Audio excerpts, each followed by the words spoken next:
Today I will introduce a long-awaited tool for you, Flexiblock. Flexiblock can change its shape according to different scenarios.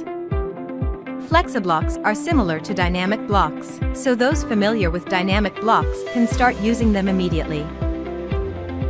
Here is a simple guide on how to create a flexiblock. Let's create a stretchable table as an example. Create a regular block object first.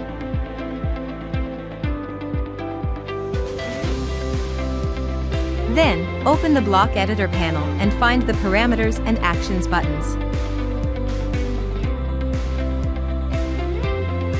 Let's add parameters first. If you want to stretch the object based on a fixed value, you can set it in the Parameter Properties panel.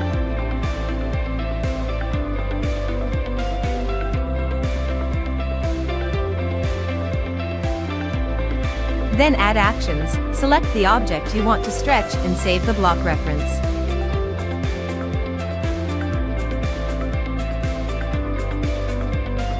You can now see that the block can be dragged freely.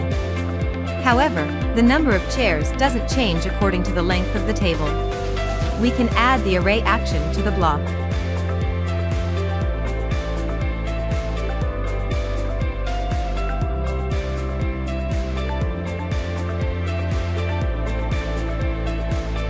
Now the number of chairs will change according to the length of the table.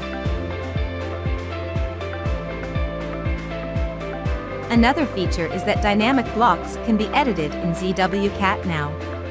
When we want to edit a dynamic block, a window will pop up to remind you to convert dynamic blocks to flexiblocks. Click Yes to finish converting. Now you can edit the dynamic block in ZWCAD. And you can add many parameters and actions to it. Interested in the Flexiblock function? Download ZWCAD 2024 to start using it now.